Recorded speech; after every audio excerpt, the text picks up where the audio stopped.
별빛이 고요히 내려앉은 밤, 별꽃 낭독이 속삭입니다. 한강의 물결, 대학로의 벚꽃, 설악산의 전설 속에서 추리와 로맨스, 판타지가 피어납니다. 이 아늑한 다락방에서 당신의 마음을 흔드는 이야기를 함께 들어볼까요? 네온사인이 어지럽게 빛나는 홍대의 밤, 주인공 시우는 낡았지만 개성 있는 재즈바 블루문의 바텐더입니다. 그는 화려한 밤의 세계에 속해 있지만 늘 한 걸음 떨어진 곳에서 사람들을 관찰하죠. 그날 밤도 시우는 익숙하게 칵테일을 만들고 있었습니다. 하지만 단골 손님이자 인디씬에 떠오르는 스타 가수 제이가 약속과 달리 나타나지 않으면서 이 평범했던 밤은 곧 거대한 음모의 시작을 알리게 됩니다. 자정을 넘긴 홍대의 밤은 쉬이 잠들 줄을 몰랐습니다. 거리에는 여전히 휘황찬란한 네온사인이 어지럽게 빛나고 있었고 취기와 웃음소리가 뒤섞인 젊음의 열기는 식을 기미를 보이지 않았죠. 하지만 그 소란스러운 거리에서 한 블록 안쪽으로 들어온 골목길에 자리한 재즈바, 블루문의 내부는 바깥 세상과는 다른 시간의 흐름을 따르는 듯 했습니다. 묵직한 나무 문을 열고 들어서면 끈적하고 나른한 재즈 선율과 은은한 조명이 손님을 맞이하는 곳, 주인공 시우는 그곳의 주인이자 유일한 바텐더였습니다. 그는 늘 같은 자리에 서서 얼음과 유리잔이 부딪히는 맑은 소리를 배경음악 삼아 칵테일을 만들었습니다. 그의 손끝에서 능숙하게 흔들리는 쉐이커는 마치 지휘봉 같았고 잔에 따라지는 형형색색의 액체는 하룻밤의 시름을 잊게 해주는 마법의 묘약처럼 보였죠.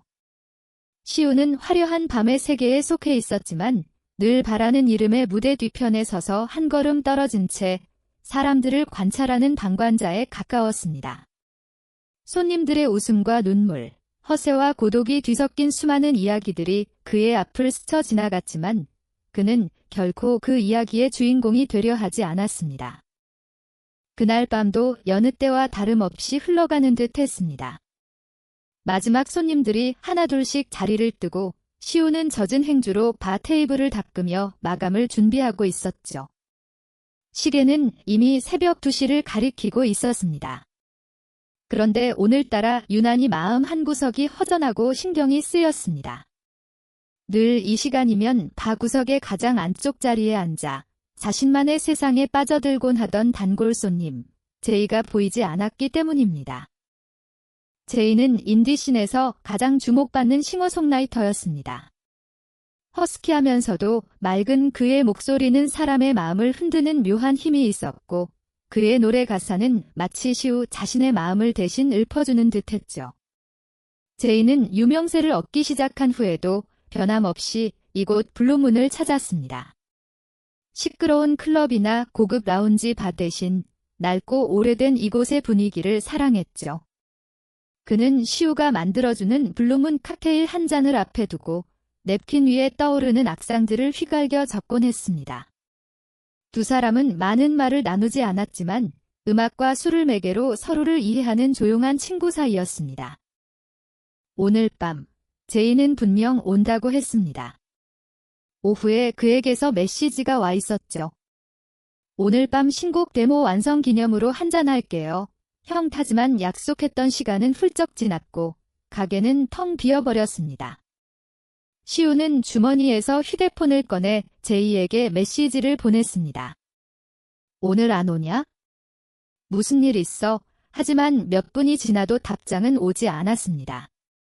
통화 버튼을 눌러보았지만 들려오는 것은 신호음 대신 전원이 꺼져 있다는 차가운 기계음뿐이었습니다. 불현듯 불길한 예감이 시우의 등줄기를 스쳐 지나갔습니다. 단순한 변심으로 약속을 잊은 것이라면 좋겠지만 제이는 그런 사람이 아니었습니다. 시우는 혹시나 하는 마음에 제이와의 메시지 기록을 다시 한번 확인했습니다. 그리고 그제야 발견했습니다. 제이가 보낸 마지막 메시지를. 그것은 저녁 8시경에 도착해 있었지만 바쁜 와중에 미처 확인하지 못했던 것이었습니다. 시우 형, 오늘 바에 중요한 물건 좀 맡겨둘게. 다른 일정이 생겨서 조금 늦게 들를 것 같아. 혹시 내가 가기 전에 누가 찾으러 오더라도 절대 다른 사람한테 주면 안 돼. 꼭 형이 가지고 있어 줘. 부탁이야. 메시지는 거기서 끝나 있었습니다. 중요한 물건. 절대 다른 사람한테 주면 안 돼. 평소에 제이답지 않은 단호하고 긴박한 어조가 마음에 걸렸습니다. 시우는 바 안을 천천히 둘러보았습니다. 제이가 맡겼다는 물건은 어디에도 보이지 않았습니다. 혹시 다른 손님이 잘못 가져간 것은 아닐까? 아니면 누군가 몰래 훔쳐간 것은 아닐까? 여러 가지 생각이 머릿속을 복잡하게 스쳐 지나갔습니다. 시우는 마지막으로 제이가 늘 앉던 바 구석의 가장 안쪽 자리로 향했습니다.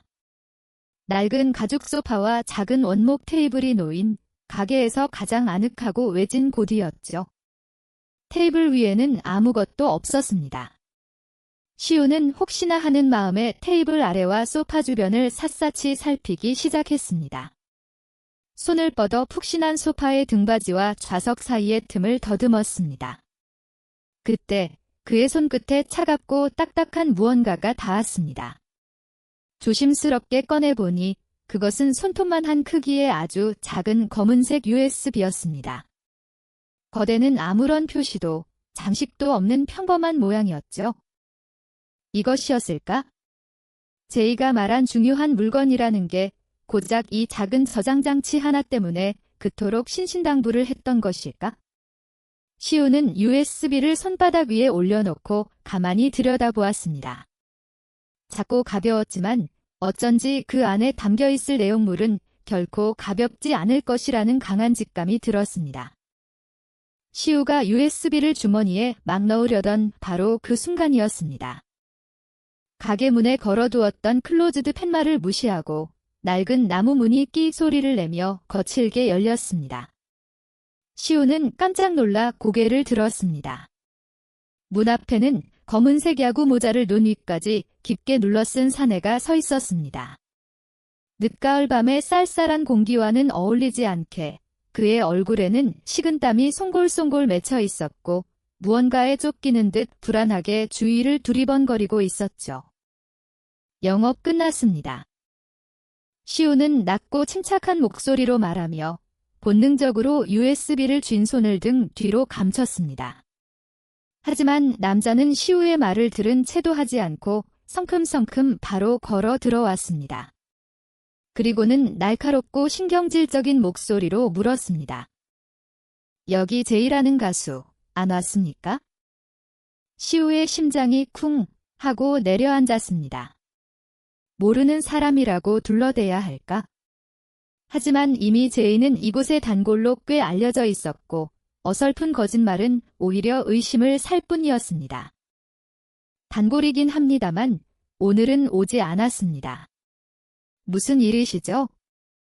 시우는 최대한 태연하게 대답했습니다. 남자는 뱀처럼 차갑고 끈질긴 눈으로 시우의 얼굴을 빤히 뜯어보았습니다. 그 시선이 너무나 집요하고 날카로워서 마치 자신의 속을 꿰뚫어 보는 것만 같아 등골이 서늘해졌습니다. 그래요. 이상하군. 분명 이리로 온다고 했는데 혹시 그 친구가 뭘 맡겨둔 건 없습니까? 아주 작은 물건일 텐데. 남자의 시선이 바 테이블과 시우의 주변을 집요하게 훑었습니다. 시우는 심장이 터질 듯이 뛰는 것을 느꼈지만 겉으로는 아무렇지 않은 척 어깨를 으쓱해 보였습니다. 글쎄요. 저는 받은 게 없는데요. 다른 곳에 갔거나 아직 오지 않은 거겠죠? 시우의 대답에 남자는 잠시 무언가를 골똘히 생각하는 듯 입을 다물었습니다. 바 안에는 무거운 침묵이 흘렀습니다. 오직 벽에 걸린 낡은 시계의 초침 소리만이 째깍, 째깍하고 두 사람 사이의 긴장감을 더욱 고조시키고 있었죠. 몇 초 같은 몇 분이 흐른 뒤 남자는 잘겠습니다 하고 짧게 대답하더니 처음 들어왔을 때처럼 거칠게 몸을 돌려 밖으로 나가버렸습니다. 남자가 사라지자 시우는 그제야 참고 있던 숨을 크게 내쉬었습니다. 온몸에 힘이 쭉 빠지면서 다리가 후들거렸습니다. 방금 전 그 남자는 누구였을까? 제이를 찾고 있었고 아주 작은 물건의 존재를 알고 있었다. 평범한 사람은 절대 아니었습니다. 그 눈빛에 서려 있던 것은 단순한 궁금증이 아니라 무언가를 반드시 찾아내야만 하는 절박함과 서늘한 살기였습니다. 시우는 등 뒤에 감추고 있던 손을 펴 땀으로 축축해진 USB를 내려다보았습니다. 이제 이것은 더 이상 단순한 분실물이 아니었습니다. 이것은 제2의 실종과 직접적으로 연결된 위험한 비밀의 열쇠였습니다. 이 작은 물건 때문에 제이는 지금 어디에선가 위험에 처해 있는 것이 분명했습니다. 그리고 그 위험의 그림자는 이제 자신에게까지 드리워지기 시작한 것이었습니다. 검은 모자를 눌러쓴 남자가 폭풍처럼 사라진 후 블루문 안에는 다시 무거운 정적이 내려앉았습니다. 시우는 한동안 그 자리에 못 박힌 듯 서 있었습니다. 남자가 남기고 간 서늘한 기운이 여전히 바 안을 맴도는 듯했죠. 쿵쾅거리던 심장이 조금씩 안정을 되찾자 비로소 등 뒤에 감추고 있던 손의 감각이 돌아왔습니다. 시우는 천천히 손을 폈습니다. 손바닥 안에는 식은 땀으로 축축해진 작은 USB가 마치 위험한 비밀을 품은 채 숨죽이고 있는 작은 짐승처럼 웅크리고 있었습니다. 그냥 경찰에 넘겼어야 했다. 머릿속에서 이성적인 목소리가 울렸습니다. 실종된 사람, 의심스러운 방문객, 그리고 주인을 알 수 없는 물건. 경찰에 신고하는 것이 가장 안전하고 합리적인 선택이었습니다. 괜히 엮여들었다가 어떤 험한 꼴을 당할지 몰랐습니다. 시우는 늘 방관자였습니다. 타인의 삶에 깊이 개입하는 것을 꺼렸고 복잡한 문제에 휘말리는 것을 극도로 경계하며 살아왔습니다.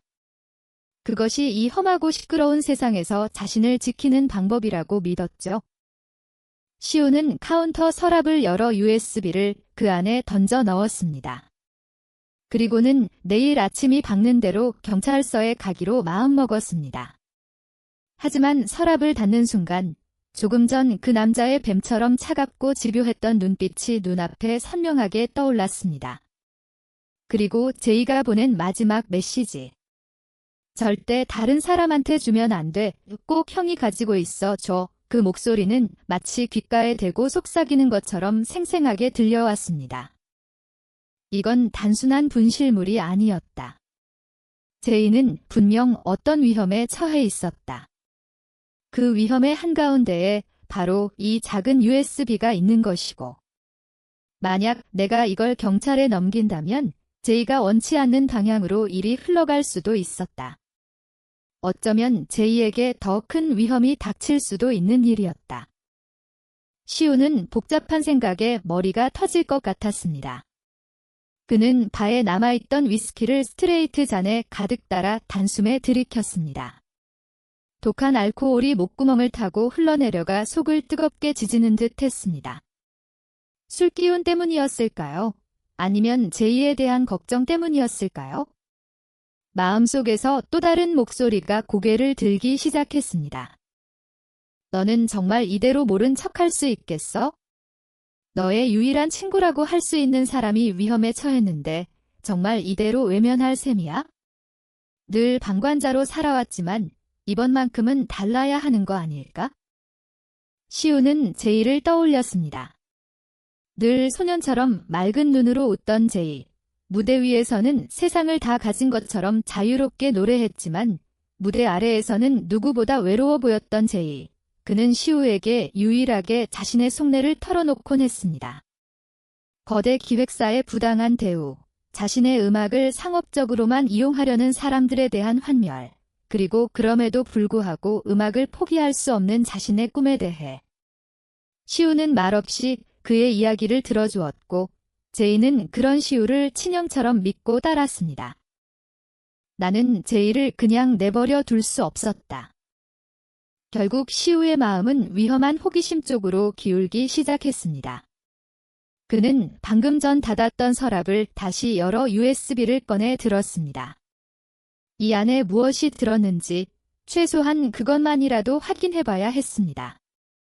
그래야만 제이를 도울 수 있는 실마리라도 찾을 수 있을 것 같았습니다. 시우는 바 안쪽에 있는 작은 사무 공간으로 들어갔습니다. 그곳에는 낡은 노트북 한 대가 먼지를 뒤집어 쓴 채 놓여 있었죠. 주문 내역을 정리하거나 가끔 음악을 트는 용도로만 사용하던 거의 익힌 물건이었습니다. 시우는 노트북의 전원을 켜고 부팅되는 동안 마른 침을 꿀꺽 삼켰습니다. 그리고는 떨리는 손으로 USB를 포트에 꽂았습니다. 딩 하는 소리와 함께 화면에 새로운 드라이브 아이콘이 나타났습니다. 시우는 마우스를 클릭했습니다. 폴더 안에는 파일이 단 2개뿐이었습니다. 사진 파일 여러 개가 압축된 파일 하나, 그리고 음성 파일 하나. 시우는 안도하며 음성 파일을 먼저 클릭했습니다. 하지만 파일을 열려고 하자 화면에는 감호를 입력하십시오 라는 차가운 메시지 창이 나타났습니다. 그렇다면 사진 파일은 어떨까? 압축 파일을 열자 다행히 사진들은 암호 없이 모습을 드러냈습니다. 사진은 모두 10장 남짓이었습니다. 대부분은 파파라치가 몰래 찍은 것처럼 보이는 어둡고 흔들린 사진들이었죠. 하지만 그 속의 인물들은 분명했습니다. 사진 속에는 제이와 대한민국에서 가장 큰 연예 기획사 중 하나인 JN 엔터테인먼트의 대표 윤태준이 있었습니다. 두 사람은 고급 호텔의 라운지나 주차장 같은 은밀한 장소에서 마주보고 서 있었습니다. 사진마다 두 사람의 표정은 심각했습니다. 윤태준은 무언가 제이를 윽박지르는 듯한 모습이었고 제이는 잔뜩 굳은 얼굴로 그와 대치하고 있었습니다. 마지막 사진은 특히 충격적이었습니다. 윤태준 대표가 제이의 멱살을 잡고 거칠게 벽으로 밀어붙이는 장면이 생생하게 담겨 있었기 때문입니다. 시우의 심장이 다시 거세게 뛰기 시작했습니다. 제이가 거대 기획사 대표와 이런 험악한 관계로 얽혀 있었다니. 단순한 계약 문제가 아니었습니다. 사진 속 분위기는 마치 쫓기는 자와 쫓는 자의 그것처럼 일촉즉발의 긴장감이 감돌았습니다. 그렇다면 암호가 걸린 저 음성 파일에는 이 상황을 설명해줄 결정적인 대화 내용이 담겨 있는 것이 틀림없었습니다. 하지만 암호를 알 길이 없었습니다. 시우는 막막했습니다. 그때 그의 뇌리를 스치는 이름이 있었습니다. D는 시우가 이 발을 막 열었을 무렵 우연히 알게 된 인물이었습니다. 해커라고 자신을 소개한 그는 나이도, 성별도, 이름도 알려주지 않았습니다. 오직 이 D라는 이니셜만 사용할 뿐이었죠. 그는 한때 시우의 가게에 들러 복잡한 컴퓨터 문제를 단 몇 분 만에 해결해주고는 홀연히 사라졌습니다. 그리고는 정말 도움이 필요할 때만 연락해. 시시한 일에는 응답 안 해 라는 말과 함께 익명의 메신저 주소 하나만을 남겨두었죠. 그 후로 한 번도 연락한 적 없었지만 시우는 그 주소를 혹시나 하는 마음에 휴대폰에 저장해두고 있었습니다. 지금이 바로 정말 도움이 필요할 때였습니다. 시우는 자신의 휴대폰으로 D에게 메시지를 보냈습니다. 신분을 숨기기 위해 일부러 건조하고 사무적인 말투를 사용했습니다. 오랜만이다. 파일 하나를 열어야 해 암호가 걸려 있다. 몇 분 동안 답장이 없었습니다. 시우는 초조하게 화면만 바라보았습니다. 역시 시시한 일이라고 무시하는 건가? 아니면 이미 주소를 바꾼 건가? 포기하려던 바로 그 순간 화면에 새로운 메시지가 나타났습니다. 누군가 했네. 블루무니 바텐더. 아직도 그 재미없는 가게 하고 있나? D는 시우를 기억하고 있었습니다. 시우는 안도감과 함께 다시 한번 그의 능력에 소름이 돋는 것을 느꼈습니다. 그래. 가능하겠나? 세상에 안 되는 게 어디 있나? 시간이 걸리느냐, 돈이 드느냐의 차이일 뿐이지. 뭘 원해? 시간은 상관없다. 파일을 열어줘. 대가는 얼마든지 치르지. 시우는 망설임 없이 대답했습니다. 이제 되돌아갈 수 없었습니다. 그는 파일을 디에게 전송했습니다. 파일을 보낸 뒤 디에게서 곧바로 답장이 왔습니다. 흥미로운 파일이군. 기다려. 그 메시지를 끝으로 디는 한동안 말이 없었습니다. 시우는 노트북 앞에 앉아 하염없이 시간을 보냈습니다. 창밖은 이미 어둠이 옅어지고 푸른 새벽빛이 스며들고 있었습니다. 과연 자신은 옳은 선택을 한 것일까? 위험한 판도라의 상자를 스스로 열어버린 것은 아닐까? 후회와 불안감이 엄습했지만 이미 엎질러진 물이었습니다.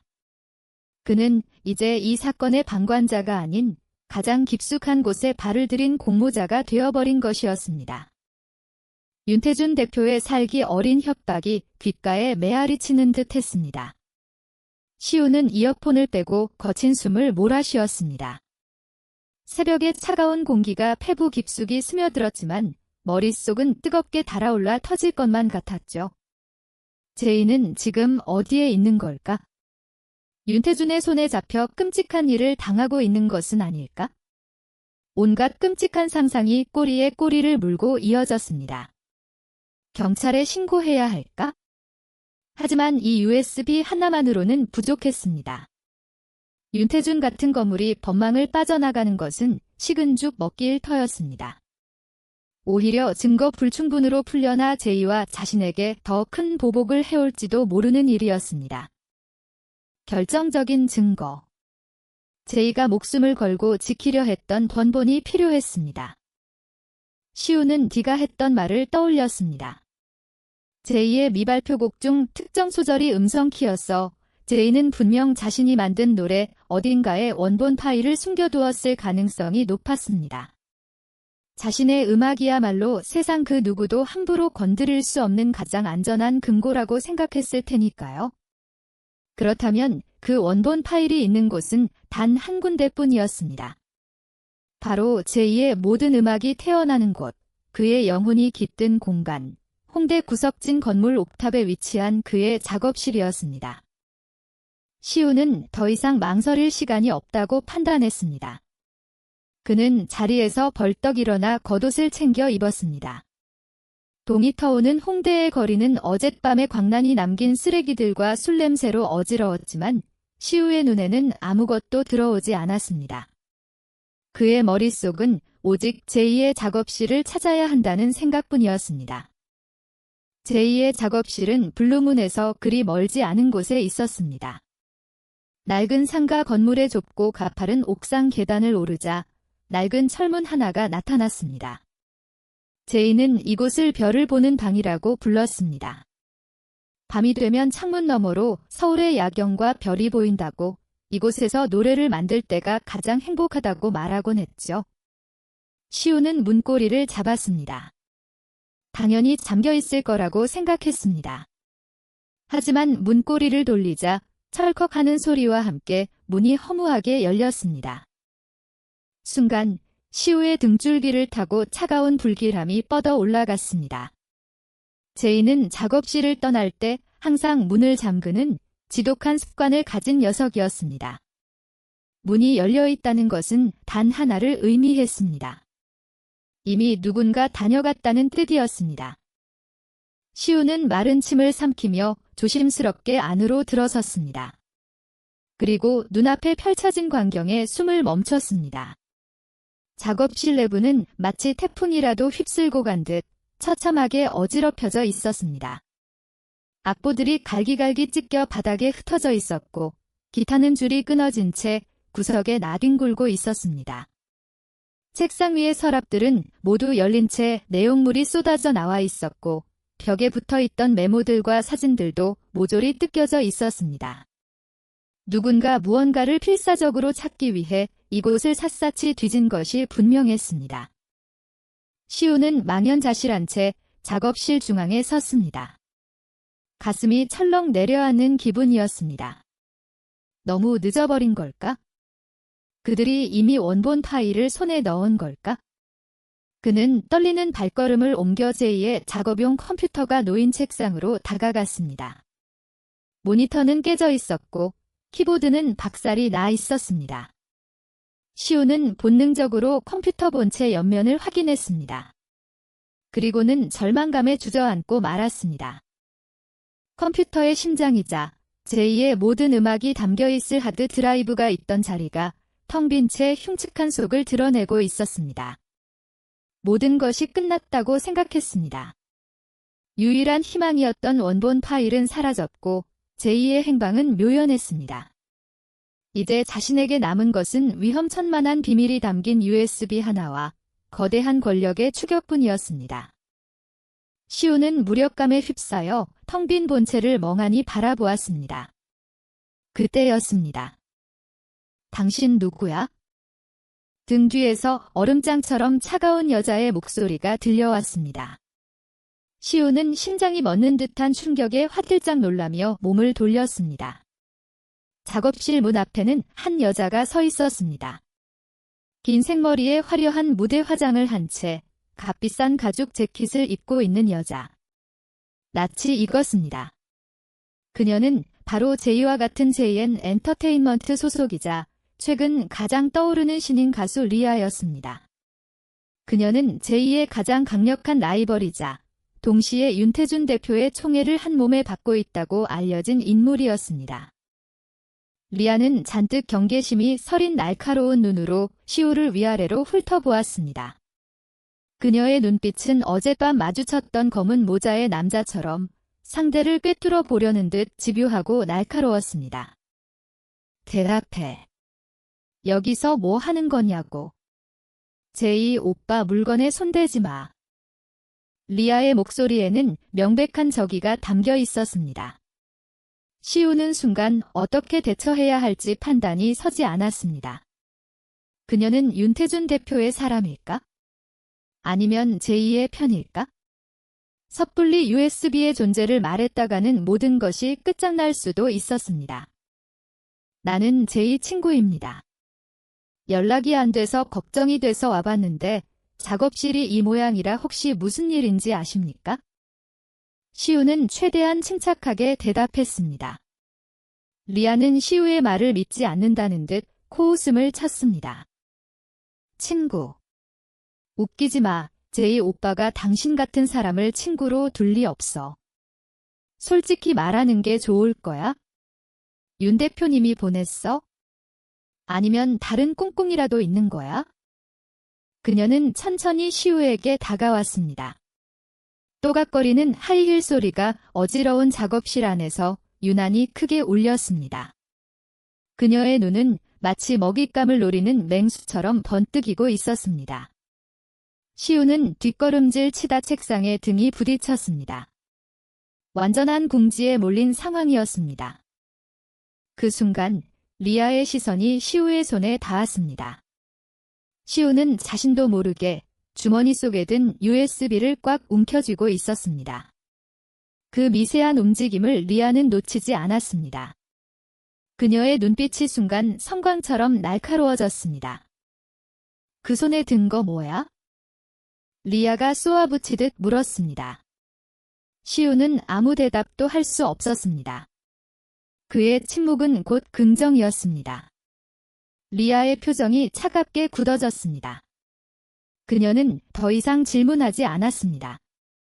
대신 믿을 수 없을 만큼 빠른 동작으로 시우의 팔을 낚아채려 했습니다. 모든 것이 찰나에 일어났습니다. 시우는 본능적으로 몸을 피했고 그 바람에 책상 위에 위태롭게 놓여있던 텅 빈 컴퓨터 본체가 바닥으로 떨어지며 쿵 하는 굉음을 냈습니다.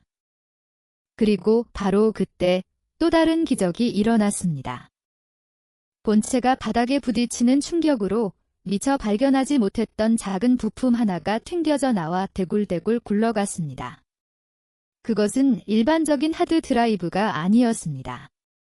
훨씬 작고 얇은 마치 신용카드처럼 생긴 검은색의 SSD 카드였습니다. 제이는 만일의 사태를 대비해 하드 드라이브를 빼앗기더라도 진짜 데이터는 다른 곳에 숨겨두는 이중의 장치를 해두었던 것입니다. 리아와 시우의 시선이 동시에 바닥에 떨어진 SSD 카드에 꽂혔습니다. 정적이 흘렀습니다. 이제 이 작은 카드를 누가 먼저 손에 넣느냐에 모든 것이 달려 있었습니다. 시우는 직감했습니다. 이 사건의 진실은 자신이 생각했던 것보다 훨씬 더 복잡하게 얽혀 있다는 것을. 제2의 실종 뒤에 가려진 네온의 그림자는 이제 막 그 실체를 드러내기 시작한 것이었습니다. 그리고 그 그림자의 한가운데에 자신과 눈앞에 저 여자, 리아가 서 있었습니다. 그녀는 과연 적인가, 아니면 또 다른 비밀을 가진 아군인가? 리아의 등장으로 시우는 혼란에 빠집니다. 그녀는 적인가, 아군인가? 시우는 직감합니다. 이 사건의 진실은 자신이 생각했던 것보다 훨씬 더 복잡하게 얽혀 있다는 것을. 제2의 실종 뒤에 가려진 네온의 그림자는 이제 막 그 실체를 드러내기 시작했습니다. 시우는 과연 이 위험한 진실을 파헤치고 제이를 구할 수 있을까요? 별꽃낭독의 이야기가 당신의 마음에 별빛처럼 남았기를. 한옥의 등불 아래 사랑과 비밀, 진실의 메아리가 울립니다. 구독과 좋아요로 다음 여정을 함께해요. 별꽃낭독이 당신의 밤을 수놓겠습니다.